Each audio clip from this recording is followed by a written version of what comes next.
Muy buenas a todos, gente, ¿qué tal? ¿Cómo estáis? Bienvenidos a un nuevo vídeo en el canal. Parece que es cierto, parece que hemos vuelto. Y así es, después de 2 largos años, parece que Aston Martin por fin ha introducido mejoras reales en su monoplaza. Después de un 2023 que empezó muy bien, pero que tras la retirada de ese alerón delantero que flexaba de Aston Martin, que bueno, posteriormente sí que permitió a McLaren ese mismo año y al año siguiente incluso haciéndolo de Vox Populi, es decir, haciendo que, bueno, que sí, que McLaren tiene un alerón que flexa, pero que lo van a permitir y permitiendo que todo el resto de la parrilla lo copiase. Y una vez lo hicieron, prohibiéndolos de nuevo, teniendo efecto ahora en Barcelona. Entonces, bueno, el Aston Martin como que perdió un poquito el equilibrio. Intentaron reconducirlo un poco, pero fue imposible. Fue de hecho en el Gran Premio de Barcelona donde empezó el declive, pese a aquellas mejoras fantasma de Canadá, que realmente fue más por cosa del circuito y del piloto. Todo se ha dicho, Zandvoort también ocurrió, ¿os acordáis? Pero bueno, sería muy poético, ¿verdad? Que todo el declive, aquel declive empezase en Barcelona y todo volviese a donde estaba en Barcelona de este año. Luego llega 2024 tras unas últimas carreras en 2023 que no auguraban ya nada bueno, porque no sé si recordaréis el Gran Premio de México, el Gran Premio de Texas, Estados Unidos, que salieron desde el pit lane, fue todo un desastre, todo pintaba mal, pero ellos decían que necesitaban entender el coche y nosotros nos agarrábamos un poco a, vale, os han quitado el alerón delantero, aunque eso no fue público nunca, realmente, nadie lo hizo público, pero como que se sabía y necesitáis un poco encontrar el rumbo de nuevo, os damos confianza. ¿Qué pasa? Que llega 2024 y sí que es cierto que se mantienen un poco quinto coche y Alonso haciendo malabares para pelear con los de delante, pero en carrera ese coche no funcionaba muy bien, hacía unas muy buenas qualis, pero luego en carrera se caía bastante, sobre todo al inicio. Luego al final de la carrera era un poquito más competitivo. Era como todo lo contrario al MR23 y eso parecía indicar que estaban perdidos, que si querían ganar de un sitio, perdían del otro. Querían ganar en curva rápida, perdían en lenta. Querían ganar en ritmo de quali una vuelta, que perdían el ritmo de la carrera. Era como, aquí ocurre algo. Fueron las primeras o las ya segundas señales de que algo no iba bien. A pesar de todo eran quinto coche y bueno, se podía llegar a mantener. ¿Qué ocurrió? Que con el devenir de las carreras, otros equipos introducían mejoras y nos íbamos rezagando. Y llegó un momento que era o metemos mejoras o nos va a pasar todo el mundo. Y llegó Imola. Imola 2024. Aston Martin introdujo mejoras. Yo recuerdo esa imagen de Dan Fallows explicándole a Lawrence Stroll las mejoras. Si no recuerdo mal, fue en Imola. El coche era inconducible. El coche te sorprendía con latigazos en cualquier momento, era totalmente inesperado. Alonso se va a la grava en la quali, ya en los libres vimos cositas raras. En la quali finalmente se va a la grava, destroza el suelo, no sabíamos si iban a tener un suelo nuevo, creo que tuvieron que arreglarlo y tal, y no era nuevo como tal. En carrera también se vio bastante sufrimiento, como que todo iba mal. Se escudaron en que, bueno, vamos a darnos unas carreras de margen, a entender el paquete, etc. Mónaco, que fue la siguiente carrera, también fue un desastre. Todo pintaba fatal, la verdad. Hasta que, bueno, intentaron solventarlo haciendo un coche Frankenstein, cogiendo, vale, este suelo de Japón nos ha funcionado, lo mantenemos, quitamos el de Imola, esto de Imola sí que realmente nos ha dado un poquito, lo dejamos. Hicieron un coche Frankenstein con piezas de distintos grandes premios y medio lo solventaron, pero bastante mal. Hubo bastantes carreras donde Williams nos ganaba. Que recordar, Williams el año pasado no era el Williams de este año, no tenía absolutamente nada que ver, y aún así nos pasaban. Nunca llegamos a ser el último equipo, pero hubo algunas carreras que fueron bastante jodidas para el espectador y para el piloto, sobre todo para Fernando y también supongo que para Lance, porque era bastante frustrante y desconsolador, porque era la mitad de la temporada, no se esperaban mejoras a corto plazo y nos estaba ganando todo el mundo a medida que introducían mejoras. Entonces, bueno, llega luego Texas, introducen mejoras, tampoco funcionan. Sí que alguna pieza funcionó, lo de siempre, se mantiene, coche Frankenstein, pero todo mal. Llega el invierno, despiden a Dan Fallows y a McCullough. Y ahí, bueno, tenemos un poquito de esperanza. Llega febrero, desde pretemporada, no sabíamos muy bien por dónde iba, estaban recopilando datos. Se dijo en su momento que estaban recopilando datos para Adrian Newey para que cuando llegase en marzo tuviese muchos datos sobre el coche. También para el túnel de viento, por supuesto, pero la temporada empieza fatal. No somos último coche en las primeras carreras, de hecho Australia tenemos un ritmo bastante decente, pero en cuanto el resto optimizó su paquete y introdujeron incluso algunas mejoras a algunos equipos, fuimos claramente superados hasta tocar fondo, el fondo más absoluto en Miami, donde fuimos último coche con diferencia del noveno. Ahí todo pintaba horrible, el año ya estaba totalmente perdido. Solo quedaba pensar en 2026 y en rezar para que las mejoras o las piezas que trajesen en Imola, en este pasado Gran Premio, ya no funcionasen, sino que diesen correlación. No pedíamos ya 7 décimas, 5 décimas, no, pedíamos simplemente, oye, mira, dame una décima, dime qué correlación y que podemos soñar con 2026 ya con Newey. Entre todo esto, Newey quiso desentenderse de este coche. Quiso dejar claro que él no iba a intervenir. Quiso apartar su nombre de este coche, pero en secreto estuvo trabajando en él.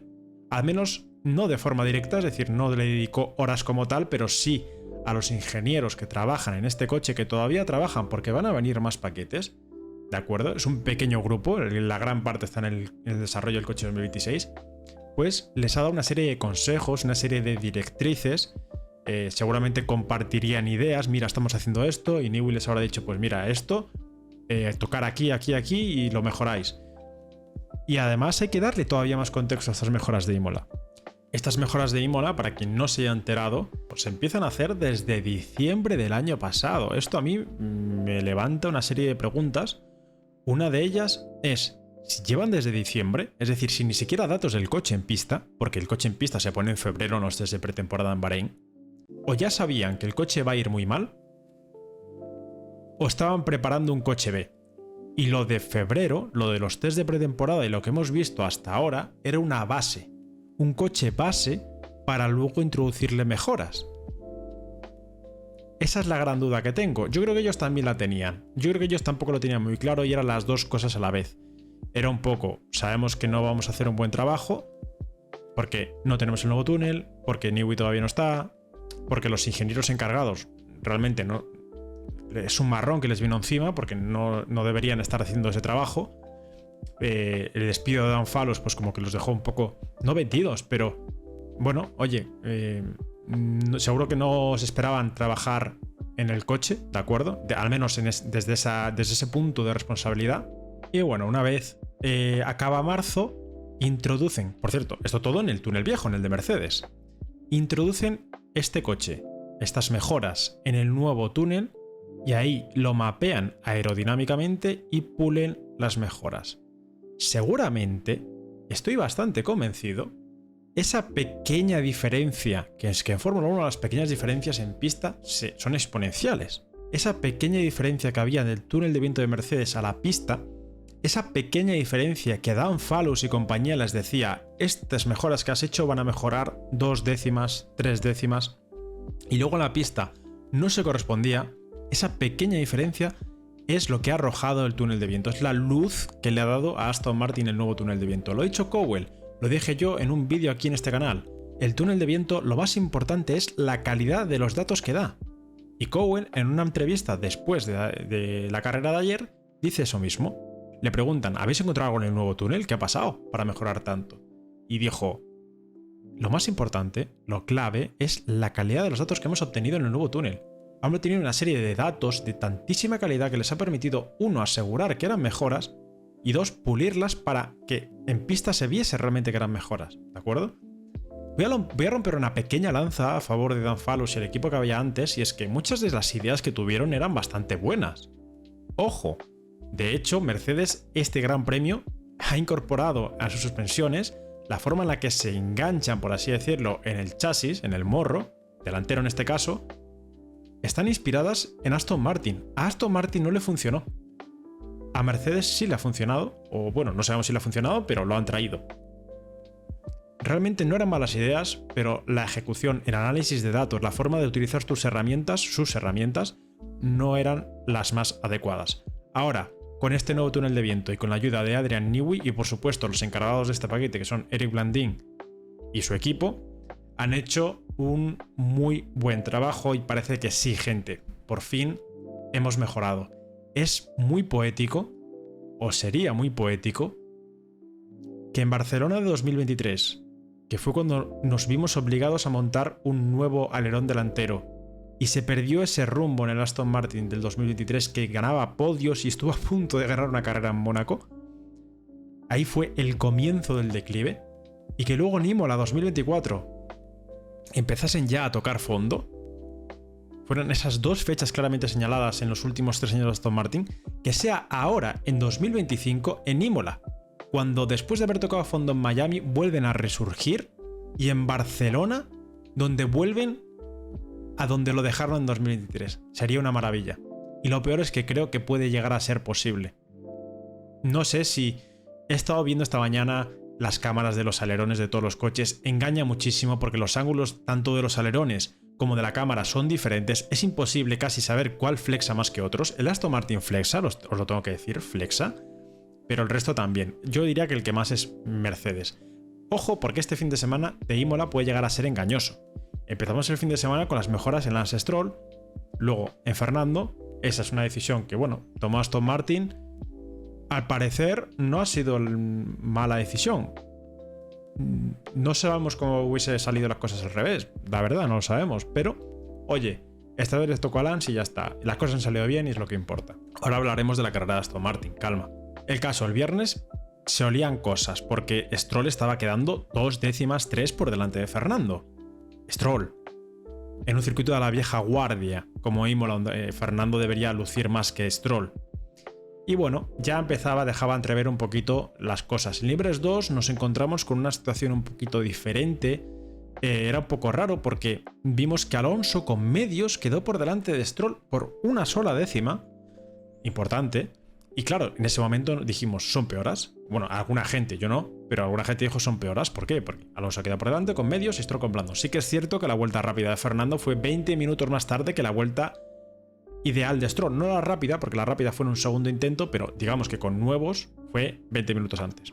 Llegó el sábado, llegó Libres 3, los dos montan las mejoras y oye, empezamos a ver datos bastante interesantes. Empezamos a ver cositas que decían, uy, esto empieza a oler bastante bien. Pero vamos a esperar a la clasificación para confirmarlo. Llega la clasificación y se empiezan a confirmar. En Q1 los dos coches pasan haciendo bastante buenos tiempos, sobre todo en Q1 Fernando. Y en Q2 Stroll acaba cuarto. Sí que es cierto que con esa ventaja del neumático medio, luego pasan a Q3 también ambos coches. Ahí ya fue la hecatombe, fue como, vale, hemos vuelto, estábamos los dos en Q3, Alonso acaba quinto. Sí que es cierto que tuvimos la ventaja del neumático medio, ¿de acuerdo? Que para mí era una ventaja bastante grande. Algunos medios hablan entre 2 y 5 décimas. No sé si realmente es tanto, la verdad. Yo creo que se acerca más a las 2, pero bueno. E incluso Amos ha llegado a decir que sin el medio no hubiesen pasado a la Q3. Puede ser. Yo creo que sí que Fernando hubiese pasado a la Q3 y Lance se hubiese quedado fuera, ¿de acuerdo? Lo cual seguía siendo un éxito, es decir, hubiesen seguido siendo mejoras, pero no lo que vimos. Entonces a mí eso me dejó un poco frío, ¿no? Dije, igual es el tema del neumático, hay que tener cuidado. Y empieza la carrera y Fernando consigue mantener en DRS a Norris bastantes vueltas. No recuerdo ahora mismo hasta qué vuelta, pero bastantes vueltas, justo hasta antes de parar, estaba en DRS con Norris. Sí que es cierto que Norris estaba peleando con Russell y eso evidentemente ayudaba, pero bueno, tampoco podemos esperar que Aston Martin esté a ese nivel, ¿verdad? Sería demasiado, el paso demasiado grande. Sí que es cierto que desde el muro han fallado, ¿de acuerdo? Esta vez, y la verdad es que toda la temporada. Yo en el directo me volví un loco, me enajené totalmente, me enfadé muchísimo porque, bueno, sentía la frustración de, joder, estamos ahí, esta carrera era para puntuar. Me dio muchísima rabia y la verdad me cabré un montón. Pero a la gente que dice, ¿de qué te sirven las mejoras y luego desde el muro? Tenéis razón, pero es mucho más difícil cambiar eso, cambiar el coche, cambiar el rendimiento del coche, que cambiar a una persona que está en el muro, que o bien puede hacer mejor su trabajo o se le sustituye por otra mejor. Quiero decir, es mucho más fácil mejorar en el muro que mejorar en el coche. Los 2 años que hemos vivido lo demuestran. Entonces, bueno, entiendo lo que queréis decir, pero sí que sirve de algo tener mejoras, la verdad. Yo prefiero que se equivoquen en el muro y estar peleando por una P5 o una P4, que se equivoquen en el muro y estar peleando por una P18, la verdad. Luego al final de la carrera, bueno, pasan una serie de cosas, ¿no? Alonso para cuando no tenía que haber parado. Además, tengo un tuit del día anterior a la carrera avisando de tenemos a Stroll para utilizarlo como un caballo en el ajedrez. Stroll puede amenazar a los Williams parando. Si no paran, Stroll sale por delante después y defiende a Fernando. Que bueno, la verdad es que tener en cuenta a Stroll para defender a Fernando no suele funcionar, así que bueno, ese punto se lo di a Aston Martin por no haberlo hecho, pero bueno. Y si paran, le condicionas la carrera porque ya han parado demasiado pronto. Entonces, era obvia la estrategia. ¿Qué hizo Williams? Lo hizo con Sainz, lo cual también está muy feo porque lo tendrían que haber hecho con Albon, que era el que estaba por detrás de Carlos. O sea, eso para mí me parece una puñalada a Carlos, pero gordísima, sobre todo después de lo que pasó en Miami. De verdad, pienso que a Carlos le están jodiendo de verdad. O sea, a Carlos están, de forma consciente, le están perjudicando. Estoy convencido. No sé por qué. Bueno, sí que sé por qué. En Fórmula 1 no puedes ser buena persona, Carlos. En Fórmula 1 tienes que ser un cabronazo. Así de claro te lo digo. Tienes que ser mala persona. Luego ya fuera, después al salir del paddock puedes ser la mejor persona del mundo, pero dentro del paddock, dentro del coche, mala persona. Egoísta y mala persona. Así funciona la Fórmula 1, porque si eres bueno te van a ver cara de tonto. Y a ti, Carlos, te han visto cara de tonto perdido, porque te están tomando el pelo. De verdad te lo digo. O sea, de verdad lo pienso. Te están tomando el pelo. Porque lo de ayer es tomarte el pelo, no parar a Albon y pararte a ti. Es que es joder tu carrera. ¿Para qué? Para que Fernando parase y quitarse de medio a Fernando y Albon. Mirad dónde ha quedado. Si Fernando ahí no llega a parar, Fernando acaba P4. Porque Hamilton no lo hubiese pasado en esa última vuelta, o esas últimas vueltas se puede explicar. El caso para Fernando, todo mal, sale un virtual, todo mal, los que no habían parado paran, ya nos dejaba totalmente vendidos. Por suerte sale un safety car que tardan demasiado en sacar, tardan demasiado en relanzarse la carrera y eso no le permite a Alonso llegar al punto, a ese 10º puesto. Alonso muy frustrado, dijo por la radio que era el piloto con más mala suerte de la historia. Es cierto, pese a lo que he leído por Twitter de que es Leclerc. Mirad, os voy a las fans de Leclerc, os voy a dar un mensaje. Si vivís un 1% de lo que ha vivido un fan de Fernando Alonso, llevaríais años sin ver Fórmula 1. Me juego los dos brazos. Me juego lo que queráis. Lo que queráis. De verdad, no sabéis lo que estáis diciendo. Qué absurdez. Qué absurdez. En definitiva, Fernando muy frustrado, acaba sin puntos una vez más, cuando se lo merecía, 0 puntos, seguimos con 0 puntos, pero cuando llega a rueda de prensa dice, ya más frío, porque estaba muy cabreado, el coche corre y es lo que a mí me importa. A partir de ahora, a jugar. Mónaco, que mucho me he preguntado, yo viendo los datos no creo que nos vaya a venir muy bien, pero sí que es cierto que hemos salvado bastante los papeles, porque como ha dicho Cowell, este paquete ha mejorado el rendimiento del coche en todas las curvas, en todos los tipos de curvas. Entonces, quizás no fuésemos a ir tan mal como íbamos a ir antes, y eso le permite a Fernando jugar, porque Mónaco también es un circuito de volante, de manos, cuidado, ya no solo coche. Sí que es cierto que sigue siendo un factor clave, pero, oye, le permite a Fernando jugar, y si Fernando quiere arriesgar e ir a por todas, lo va a hacer. Y eso nos puede permitir estar ahí arriba, o cerca de estar arriba, no lo sé. Pero para mí, el punto clave de la temporada, donde tenemos que además que confirmar que no que sean mejoras, sino nuestra posición, ¿de acuerdo? Porque es un poquito engañosa, yo creo.